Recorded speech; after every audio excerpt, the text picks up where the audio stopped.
Hello everyone, स्वागत करता हूँ आप सभी का अपना यूट्यूब चैनल बेस्ट एजुकेशन में। आशा करता हूँ दोस्तों आप सब अच्छे होंगे और बहुत ही मस्त तरीके से अपने तैयारी पे लग गए होंगे। समय आपका काफ़ी कम है और आपको तैयारी करने की बहुत ज़्यादा ज़रूरत है, तो अपने तैयारी पे प्रतिदिन तैयारी को अपना करते रहिए और लग जाइए अपने तैयारी पे। दोस्तों आज के सेशन में हम बात करने वाले हैं top objective question model set 1 का। जैसे पिछली वीडियो में मैंने आपको मॉडल सेट 1 का 20 क्वेश्चन आपको सॉल्व करके बता दिया था, आपको उसका आंसर बता दिया था। तो आज हम बात करेंगे 20 और क्वेश्चन के बारे में, रेस्ट 20 क्वेश्चन जो हमारे बाकी रह गए थे दोस्तों। ठीक है, तो ज़्यादा समय वेस्ट ना करते हुए हम लोग चलिए सबसे पहले क्वेश्चन को हम बात कर लेते हैं, बाद में हम लोग कुछ डिस्कशन करेंगे। पहला क्वेश्चन जो है 21, यानी 20 क्वेश्चन मैंने बता दिया था, अभी 21 क्वेश्चन है ये। तो 21 में क्या दिया है, आपको देख सकते हैं कि आपसे पूछा है कि निम्नलिखित में से कौन एपी है। कौन से एपी है ये आपको बताना होगा। एपी हम कैसे पता करते हैं दोस्तों, हम एपी पता करते हैं सार्वभौमिक ज्ञात करके। ठीक है, सार्वभौमिक कैसे ज्ञात करते हैं, हम क्या करते हैं, दूसरा पद माइनस पहला पद करके हम सार्वभौमिक ज्ञात करते हैं। एपी कौन सा होता है, कौन सा नंबर को हम एपी कहते हैं, जिनके सार्वंतर जो है ना समान हो, यानी जिनके सभी पदों का अंतर उनको समान हो। जैसे कि आप पहला ऑप्शन में देख सकते हैं, पहला ऑप्शन में क्या दिया गया है आपको, 2 4 8 16। यहाँ पे हम देख सकते हैं कि 4 से 2 जब हम माइनस करते हैं, 4 और 2 के बीच में अंतर हमारा 2 आ रहा है, लेकिन जब हम 8 से 4 घटाएंगे तो हमारा कितना 4 आ रहा है। यहाँ पे हमारे सार्वंतर में भिन्नता आ गई है, सार्वंतर हमारा समान नहीं है। जब सार्वंतर में भिन्नता आ जाएगी, सार्वंतर हमारा समान नहीं होगी, तो हमारा एपी नहीं कहलाएगा। ठीक है, तो इस प्रकार ऑप्शन ए हमारा रॉन्ग हो गया, ऑप्शन ए हमारा एपी नहीं कहलाएगा। आते चेक करते हैं ऑप्शन बी को। ऑप्शन बी में आप देख सकते हैं कि आपको दिया है 1 3 5 7। तो यहाँ पे आप चेक करके देख सकते हैं कि जब हम 3 से -1 करेंगे तो हमारा आएगा 2। इसी प्रकार 5 से हम 3 माइनस करेंगे, आएगा हमारा 2। सेम इसी प्रकार हम 7 से -5 करेंगे तब हमारा आ रहा है 2। तो यहाँ पे हम देख सकते हैं कि यहाँ पे हमारे सभी पदों का अंतर जो है हमारा 2 है, सार्वंतर हमारा समान है। ठीक है, इस प्रकार हम कह सकते हैं कि जो ऑप्शन बी है 1 3 5 7 ये एक एपी बना रही है, ये एक एपी है। ठीक है, तो आपको एपी कौन होगा, जिसका सार्वंतर समान होगा उसी को हम एपी कहेंगे, अरिथमेटिक प्रोग्रेशन। चलिए आगे बढ़ते हैं, क्वेश्चन नंबर 22 देखते हैं। क्वेश्चन नंबर 22 में आपसे पूछा है, एक एपी दिया हुआ है आपको 2 7 12 का 10वां पद क्या होगा। आपको 10वां पद निकालना है दोस्तों। ठीक है, 10वां पद, जहाँ पे एक चीज़ यहाँ पे ध्यान सुनिए लीजिए, जब भी आपको 10वां 5वां 6वां इस तरह का कुछ दिया रहेगा, यानी कि वो आपका एन दिया है, आपका नंबर ऑफ 10 में आपको दिया गया है। ठीक है, जब नंबर आपको 10 दिया जाएगा तो आपको निकालना क्या होता है, आपको निकालना होता है एन, निकालना होता है एन, है ना। तो एन निकालने का फॉर्मूला क्या है दोस्तों, एन इज इक्वल होता है एन प्लस 2 सॉरी एन निकालने का फॉर्मूला जो है आपका होता है N is equal to A plus N minus 1 into D. ठीक है, A plus N minus 1 into D, जहाँ पे ए क्या है, प्रथम पद है आपका, एन आपका जो कि दिया रहता है 10वां 5वां पद, इस तरह से जो वर्ड दिया रहेगा वो आपका क्या है, एन है, नंबर ऑफ 10 है। ठीक है, आपका यहाँ पे सार्वंतर कितना है, आप देख सकते हैं कि 7 से 2 हम माइनस करते हैं तो 5 हो रहा है, सभी के बीच सभी संख्याओं के बीच में सार्वंतर हमारा 5 है। तो इस फॉर्मूला से जब आप पुट करेंगे तो आपका, जब इस फॉर्मूला से आप सॉल्व करेंगे तो आपका राइट आंसर आ गया दोस्तों, ऑप्शन सी 47 इसका आंसर होगा। यानी कि ये जो एपी है इसका 10वां पद हमारा 47 होगा दोस्तों। ठीक है, चलिए आगे बढ़ते हैं, क्वेश्चन नंबर 23 देखते हैं। क्वेश्चन नंबर 23 में आपसे पूछा है, 2 अंक वाली कितनी संख्याएं हैं जो 3 से विभाजित है। 2 अंक वाली कितनी संख्याएं 3 से विभाजित है। तो आपको ये याद रखना होगा, ये आपको ध्यान से सोचना होगा कि 2 अंकों की संख्या जो स्टार्ट कहाँ से होती है, 10 से होती है। ठीक है, 10 से 2 अंकों की संख्या स्टार्ट होती है, 10 से होकर कहाँ तक अंत होती है, अंत होता है उसके 2 अंकों की संख्या का 99 में अंत होता है।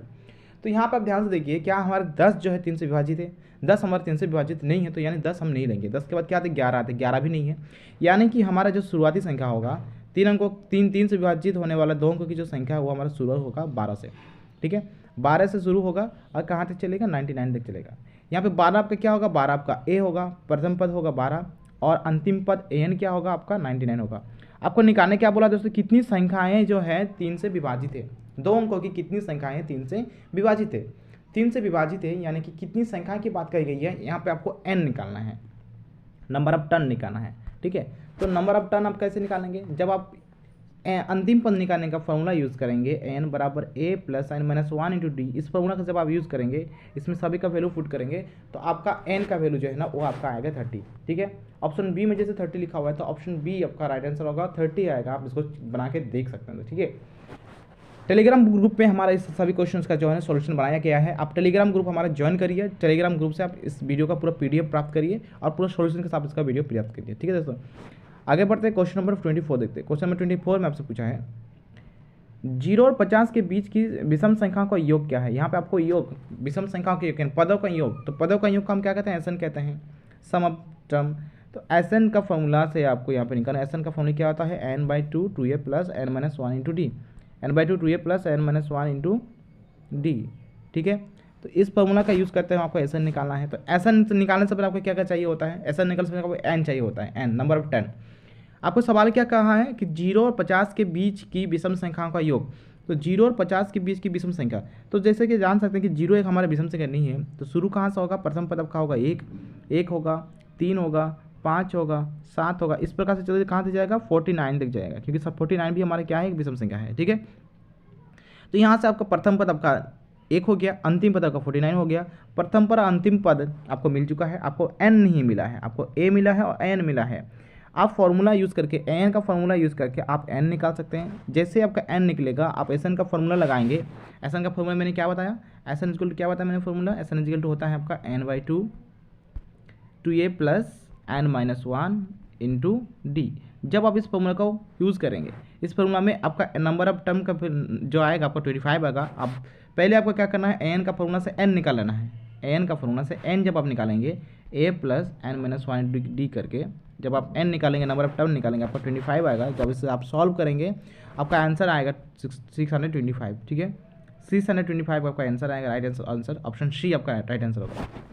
क्वेश्चन नंबर 25, क्वेश्चन नंबर 25 देखिए, क्वेश्चन 25 में क्या पूछा है, क्वेश्चन 25 में पूछा है सभी वृत्त होते हैं। सभी वृत्त होते हैं, सभी वृत्त क्या होते हैं दोस्तों, सर्वांगसम होते हैं, समरूप होते हैं या फिर समपाती होते हैं।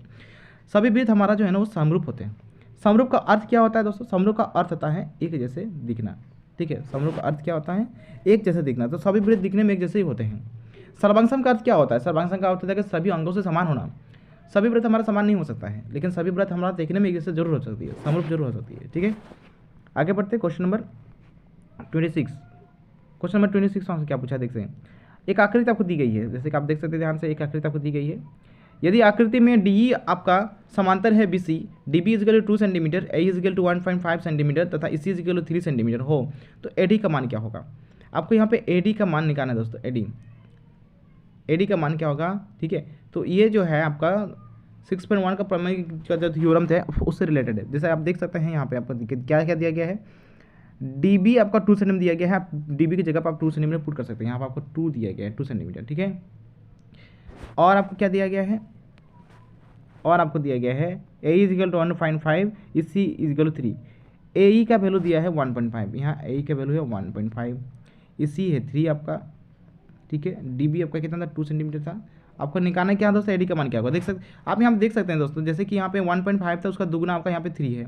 ठीक है, उसका दुगना यहाँ पे 3 है, तो यहाँ पे 2 है, तो 2 का आधा करिए कितना होगा, 1 होगा। ठीक है, ऑप्शन इसका क्या होगा, राइट आंसर होगा 1, इसका आंसर होगा 1। ठीक है, आप 2 का आधा कर दीजिए, क्या हो जाएगा 1, इसका आंसर होगा। राइट आंसर होगा ऑप्शन डी, इसका राइट आंसर होगा दोस्तों। ठीक है, चलिए आगे बढ़ते हैं। नेक्स्ट क्वेश्चन नंबर देखते हैं 27। क्वेश्चन 27 में आपसे पूछा है यदि 2 त्रिभुजों के संगत कोण बराबर हो तो ये त्रिभुज समरूप होते हैं। इस कसौटी को किस नाम से जाना जाता है। तो इस कसौटी को जो है ना दोस्तों SAS के नाम से जाना जाता है, साइड एंगल साइड। देखिए, 2 संगत कोण आपस में बराबर तभी होते हैं जब उनके संगत भुजाएं भी बराबर हो। ठीक है, तो इस प्रकार हम कह सकते हैं कि ये जो कसौटी है किस नाम से जाना जाएगा, SAS, साइड एंगल साइड के नाम से जाना जाएगा। ठीक है, नेक्स्ट आगे बढ़ते हैं, क्वेश्चन नंबर 28 देखते हैं। क्वेश्चन नंबर 28 में आपको एक फिगर दिया गया है जिसमें आपको क्या करना है, कौन सा कथन सत्य है ये आपको बताना है। जैसे कि इस फिगर में आपको दिया गया है सभी कोणों का मान समान दिया गया है, तो और आपसे पूछा क्या गया है कि क्या त्रिभुज ABC समरूप है QPR के, या फिर क्या त्रिभुज ABC समरूप है PRQ के, या फिर त्रिभुज ABC समरूप है QRP के, तो या फिर त्रिभुज ABC समरूप है PQR के। तो इसका राइट आंसर जो है ना दोस्तों, आपका राइट आंसर होगा इसका ऑप्शन डी, इसका राइट आंसर होगा। त्रिभुज ABC जो है वो आपका समरूप है किसके, त्रिभुज ABC आपका समरूप है त्रिभुज PQR के। ठीक है, तो इसका राइट आंसर होगा ऑप्शन डी, इसका राइट आंसर होगा। समरूप क्यों है, क्योंकि आप देख सकते हैं कि सभी कोणों का मान जो है ना बराबर है। सभी कोणों का मान क्या है, आपस में बराबर है, संगत कोण का मान बराबर है, तो त्रिभुज ABC समरूप होगा त्रिभुज PQR के। ठीक है, चलिए आगे बढ़ते हैं। नेक्स्ट देखते हैं क्वेश्चन नंबर 29। क्वेश्चन नंबर 29 में आपसे पूछा है यदि 2 समरूप त्रिभुजों के संगत भुजा का अनुपात 4:9 हो तो उनके क्षेत्रफल का अनुपात होगा। ये आपका प्रमेय 6.6 से रिलेटेड है। प्रमेय 6.6 में एक थ्योरम था कि यदि आप त्रिभुज ABC है ना, यानी 2 समरूप त्रिभुज का जो क्षेत्रफल का अनुपात है ना, 2 समरूप त्रिभुज के क्षेत्रफलों का अनुपात यदि आप त्रिभुज ABC divide by PQR equal to होता है आपका उनके संगत भुजाओं के वर्ग के अनुपात के बराबर होता है। ये आपका क्या था, 6.6 का थ्योरम में ये आपको सिद्ध करना था। तो यहाँ पे क्या हमें हमें दिया गया है कि दो समरूप त्रिभुज है जिनके संगत भुज 4:9 है, तो उनके क्षेत्रफल का अनुपात क्या होगा।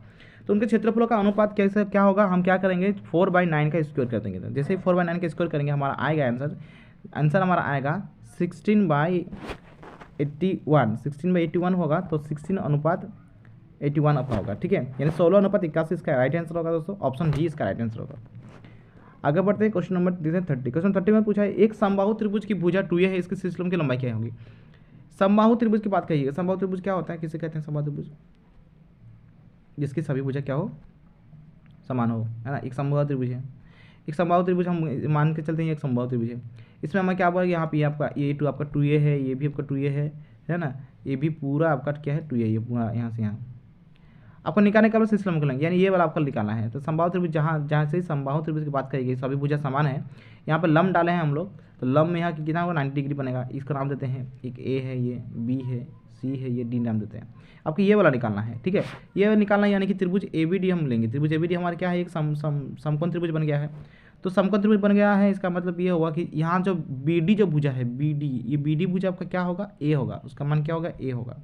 तो यहाँ से हम पाइथागोरस थ्योरम अगर लगाते हैं, पाइथागोरस थ्योरम लगाएंगे तो क्या हम करेंगे कि 2a का स्क्वायर से हम माइनस करेंगे a का स्क्वायर, तो हमें क्या मिलेगा, हमें मिलेगा 2a का स्क्वायर हमारा क्या हो गया 4a का स्क्वायर हो गया, ठीक है, और a का स्क्वायर क्या हो गया a का स्क्वायर, यानी कि हमें यहाँ मिलेगा 3a स्क्वायर। हमें BD का स्क्वायर बराबर मिला ये, तो BD बराबर क्या हो जाएगा, BD हमारा सिस्टम था, ठीक है, तो BD बराबर क्या हो जाएगा हमारा √3a स्क्वायर। तो यहाँ से हमारा क्या होगा आंसर √3a होगा। इसके तो आप सॉल्व करके देखेंगे तो √3a होगा। तो राइट आंसर होगा दोस्तों इसका ऑप्शन ए, इसका राइट आंसर होगा √3a, ठीक है। शीर्षलंब की लंबाई क्या होगी हमारा √3a, इसका राइट आंसर होगा। आगे बढ़ते क्वेश्चन नंबर 31 देखते हैं, ठीक है। क्वेश्चन नंबर 31 में आपसे पूछा है त्रिभुज ABC में AB बराबर 6√3 है, AC बराबर 12 सेंटीमीटर है, BC बराबर 6 सेंटीमीटर है, तो B का मान क्या होगा, एंगल B का मान क्या होगा, आपको ये बताना होगा। तो एंगल B का मान हमारा 90 डिग्री होगा। कैसे 90 डिग्री होगा, आपको क्या करना है, आपको चेक करना है पाइथागोरस थ्योरम यूज़ करके। आप चेक करेंगे कि AC का जो स्क्वायर है, क्या AC का स्क्वायर आपके AB का स्क्वायर प्लस BC के स्क्वायर के योग के बराबर है। अगर ये के बराबर है तो आपका एंगल 90 डिग्री होगा, क्योंकि ये जो फॉर्मूला है पाइथागोरस थ्योरम है, ये सिर्फ और सिर्फ समकोण त्रिभुज में लगता है, जहाँ क्या होता है एंगल B का वैल्यू 90 डिग्री होता है, ठीक है। तो जब आप इसमें इस फॉर्मूला पे यूज़ करेंगे, इस फॉर्मूला पे आप वैल्यू पुट करेंगे, तो आपका आंसर क्या आएगा, बराबर आएगा, ठीक है। यानी कि AC का जो मान है, AC का मान कितना होगा हमारा, AC का स्क्वायर करेंगे तो हमारा कितना आएगा 144 आएगा, 144 करेंगे, और AB का स्क्वायर प्लस BC का स्क्वायर जब करेंगे ना, तभी हमारा 144 आएगा, दोनों तरफ का बराबर आएगा। जब दोनों तरफ बराबर आ गया, इसका मतलब ये है कि हमारा पाइथागोरस ट्रिक हमारा अप्लाई हो पा रहा है, एप्लीकेबल है। तो यहाँ पे ऑप्शन सी आपका राइट आंसर होगा, एंगल B का वैल्यू हमारा 90 डिग्री होगा, ठीक है। हम इसे आप बनाकर देख सकते हैं, या फिर आप हमारे टेलीग्राम ग्रुप को ज्वाइन करिए। मैं रिपीट कर रहा हूँ, टेलीग्राम ग्रुप ज्वाइन करने से क्या हो जाएगा, आपको हमारा PDF मिल जाएगा, और PDF पे पूरा सोल्यूशन आपका बनाया हुआ है, इसके लिए आपको सोचने की जरूरत नहीं है दोस्तों, ठीक है। तो चलिए आगे बढ़ते हैं, क्वेश्चन 32 देखते हैं। क्वेश्चन 32 में दिया हुआ है एक वृत्त की कितनी स्पर्शरेखाएं हो सकती हैं। तो एक वृत्त की दोस्तों अपरिमित रूप से अनेक स्पर्शरेखाएं हो सकती है, ठीक है। लेकिन यहीं पे अगर आपको सवाल पूछा जाए कि बाह्य बिंदु से एक वृत्त पर कितनी स्पर्शरेखा खींची जा सकती है, तो अगर बाह्य बिंदु से बात कही जाए तो बाह्य बिंदु से सिर्फ और सिर्फ 2 ही स्पर्शरेखा वृत्त पर खींची जा सकती है, ठीक है। अगर बाह्य बिंदु की बात नहीं तो 2 आएगा आंसर। और अगर आपसे बाह्य बिंदु नहीं पूछा है, तो अगर आपसे सिर्फ यही पूछा है कि वृत्त की कितनी स्पर्शरेखा हो सकती है, तो एक वृत्त से अनेक स्पर्शरेखाएं हो सकती है दोस्तों, ठीक है। आगे बढ़ते हैं, नेक्स्ट क्वेश्चन 33 देखते हैं। क्वेश्चन 33 में पूछा आपको वृत्त के केंद्र से 13 सेंटीमीटर दूर स्थित किसी बिंदु से वृत्त पर खींची गई स्पर्शरेखा की लंबाई 12 सेंटीमीटर है, तो वृत्त की त्रिज्या क्या होगी। तो वृत्त की त्रिज्या आप जब निकालना चाहेंगे, तो वृत्त की त्रिज्या निकालने के लिए क्या करना है आपको 13 का स्क्वायर से 13 के स्क्वायर से आप 12 के स्क्वायर को माइनस कर दीजिए, ठीक है। कितना आएगा आपका आएगा ये 169 माइनस 144, है ना, 144। जब आपका माइनस होगा तो ये कितना आएगा 25 आएगा। 25 का जब रूट आप ये रूट अंडर में रहेगा, रूट जब 25 को रूट करेंगे तो आपका आंसर आएगा 5 सेंटीमीटर, ठीक है। आंसर आएगा आपका 5 सेंटीमीटर, राइट आंसर होगा आपका ऑप्शन बी, इसका राइट आंसर होगा 5 सेंटीमीटर। चलिए आगे बढ़ते हैं, क्वेश्चन नंबर देखते हैं 34। क्वेश्चन नंबर 34 में आपसे क्या पूछा है देखते हैं। क्वेश्चन 34 आपको देख सकते हैं। क्वेश्चन 34 में पूछा है एक बिंदु Q से एक वृत्त पर स्पर्शरेखा की लंबाई 24 सेंटीमीटर तथा Q की केंद्र से दूरी 25 सेंटीमीटर, तो वृत्त की त्रिज्या क्या होगी। सेम फॉर्मूला यहाँ पे लगाना है। क्या करना है आपको, रूट अंडर 25 का स्क्वायर से आप 24 के स्क्वायर को माइनस करिए, जब 25 का इसका 24 का इसको माइनस करेंगे, 25 का कितना होता है 625 होता है, ठीक है। 24 का क्या होता है 576 होता है। तो ये आपका होगा कितना 49 होगा। तो 49 का जो रूट होता है वो आपका होता है कितना 7 सेंटीमीटर आपका आंसर आएगा दोस्तों। राइट आंसर होगा आपका 7 सेंटीमीटर, ऑप्शन ए इसका राइट आंसर होगा। चलिए आगे बढ़ते।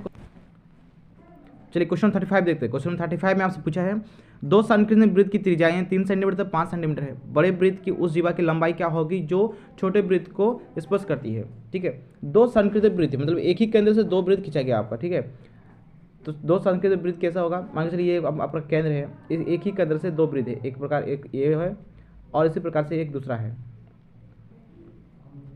आपको क्या करना है, आपको निकालना क्या है, वृत्त की छोटे वृत्त की जीवा की लंबाई निकालना है। बड़े वृत्त की जीवा की लंबाई निकालेंगे जो छोटे वृत्त को स्पर्श करता है। मान के चलते हैं कि ये बड़ा वृत्त है, बड़े वृत्त का जो जीवा है ये इस प्रकार है जो छोटे वृत्त को स्पर्श करता है, ठीक है। और यहाँ से जो है ना छोटे वृत्त का त्रिज्या क्या है 3 सेंटीमीटर, यहाँ से यहाँ मान लेते हैं और यहाँ से यहाँ मिला देते हैं, इसको मान लेते हैं 5 सेंटीमीटर। ये आपका है 3 सेंटीमीटर छोटे वृत्त की जो त्रिज्या है और ये है आपका 5 सेंटीमीटर जो कि बड़े वृत्त की त्रिज्या है, ठीक है। आपको निकालना क्या है, नाम देते हैं इसको ये मानते हैं केंद्र वाला ओ मान लेते हैं, ओ है ये, ए है, इसका नाम देते हैं बी, ठीक है। यहाँ पे जो बिंदु है इसका नाम देते हैं एम। आपको निकालना क्या, पूरा ए बी का वैल्यू निकालना है। तो पूरा ए बी का वैल्यू हम तभी निकाल पाएंगे जब पाठ्यक्रम त्रिक से हम ए एम का वैल्यू निकाल लेंगे। ए एम का वैल्यू जो आएगा उससे हम अगर 2 मल्टीप्लाई कर देते तो हमारा पूरा ए बी का वैल्यू निकल जाएगा, ठीक है। तो आपको क्या करना है, पाठ्यक्रम त्रिक लगा के पाठ्यक्रम त्रिक से आपको पूरा ए एम का वैल्यू निकाला था। ए एम का वैल्यू कैसे निकालेगा, हम करेंगे क्या, √5 का स्क्वायर करेंगे -3 का स्क्वायर, ठीक है। जब आप √5 का स्क्वायर -3 का स्क्वायर करेंगे तो हमारा आंसर आएगा कितना, हमारा आंसर आएगा 5 का स्क्वायर कितना होता है 25 होता है, 3 का स्क्वायर 9, यानी ये आपका क्या होगा √16 हो गया। √16 का वैल्यू क्या है 4 है। अब 4 को 2 से मल्टीप्लाई करिए तो आपका आंसर क्या आएगा 8 आएगा आंसर, ठीक है। तो ऑप्शन ए इसका आंसर होगा दोस्तों, 8 सेंटीमीटर होगा। चलिए आगे बढ़ते हैं, क्वेश्चन नंबर 36 देते हैं। क्वेश्चन नंबर 36 में पूछा है थीटा केंद्रीय कोण और आर त्रिज्या वाले त्रिज्याखंड का क्षेत्रफल क्या होगा, यानी त्रिज्याखंड का क्षेत्रफल क्या होता है वो आपको बताना है। तो त्रिज्याखंड का क्षेत्रफल होता है दोस्तों πr² θ/360 डिग्री, ऑप्शन बी इसका राइट आंसर होगा πr² θ/360 डिग्री। नेक्स्ट आगे बढ़ते हैं, क्वेश्चन 37 लेते हैं। वृत्त की सबसे बड़ी जीवा को क्या कहते हैं, तो वृत्त की सबसे बड़ी जीवा को व्यास के नाम से जाना जाता है, व्यास कहते हैं उसे, ऑप्शन सी इसका राइट आंसर होगा व्यास। क्वेश्चन नंबर 38, आर त्रिज्या वाले वृत्त के उस चाप की लंबाई क्या होगी जो केंद्र पर थीटा कोण अंतरित करता है। तो चाप की लंबाई का सूत्र होता है दोस्तों 2πr θ/360 डिग्री, ऑप्शन सी इसका राइट आंसर होगा 2πr θ/360 डिग्री। क्वेश्चन 39, 6 सेंटीमीटर त्रिज्या वाले एक वृत्त के त्रिज्याखंड का क्षेत्रफल क्या होगा जो केंद्र पर 60 डिग्री कोण अंतरित करती है, केंद्र पर 60 डिग्री कोण अंतरित करती है। तो जब आप त्रिज्याखंड का क्षेत्रफल का सूत्र लगाएंगे यहाँ पे πr² θ/360 डिग्री का फॉर्मूला लगाएंगे तो आपका राइट आंसर होगा दोस्तों, ऑप्शन ए आपका राइट आंसर होगा 132/7 सेंटीमीटर स्क्वायर, ठीक है। आगे बढ़ते हैं, लास्ट नेक्स्ट देखते हैं, क्वेश्चन नंबर 40 देखते हैं, ये हमारा लास्ट क्वेश्चन है। क्वेश्चन नंबर 40 में पूछा है एक घोड़ा एक मैदान में 7 सेंटीमीटर लंबी रस्सी से बांध दिया गया है, उस भाग का क्षेत्रफल क्या होगा जहाँ घोड़ा घास चरता है। यहाँ पे ये बताया गया कि मान के चलिए एक घोड़ा है, यहाँ से लेके एक घोड़ा को एक रस्सी से इस प्रकार यहाँ से लेके बांधा गया, ये इसका रस्सी है, मान के चलते ये है 7 सेंटीमीटर, ठीक है, 7 मीटर है आपका, ठीक है, 7 मीटर कहा गया। तो 7 मीटर की यहाँ से यहाँ लंबा दी गई, 7 मीटर जो क्या मानेंगे हम उसको त्रिज्या मानेंगे। इस त्रिज्या को लेते हुए क्या होगा, घोड़ा कितना दूर चल सकता है, तो घोड़ा जो है एक वृत्तिकार पथ पर चल सकता है, वृत्तिकार बना सकता है, तो वृत्तिकार पथ पर घास चढ़ सकता है। इसका मतलब ये है हमें क्या निकालना होगा, हमें वृत्त का क्षेत्रफल निकालना होगा। तो वृत्त का क्षेत्रफल क्या होता है दोस्तों 2πr² होता है, 2πr²। यहाँ पर आर का वैल्यू आप क्या देंगे, आर का वैल्यू 7 देंगे, जब उसे सॉल्व करेंगे आपका आंसर आएगा दोस्तों 154 centimetre metre square 154 metre square आपका आंसर होगा, ठीक है। तो ये था हमारा आज का टॉप 20 ऑब्जेक्टिव क्वेश्चन, जो कि क्योंकि हम लोग टॉप 20 ऑब्जेक्टिव क्वेश्चन जो है ना मॉडल सेट 1 का पहले हम लोग कर चुके हैं, फर्स्ट पार्ट 1 का वीडियो में हमने डाल दिया है। अगर आपने पार्ट 1 का वीडियो नहीं देखी है तो आप इस वीडियो को डिस्क्रिप्शन जाके पार्ट 1 का वीडियो देख सकते हैं, और ये था हमारा पार्ट 2 का वीडियो, ठीक है। तो इस प्रकार हमारा मॉडल सेट 1 का 40 क्वेश्चन हमारा कंप्लीट हो जाता है। हम इसके नेक्स्ट वीडियो में बात करेंगे मॉडल सेट 2 का क्वेश्चन को बात करेंगे, ठीक है।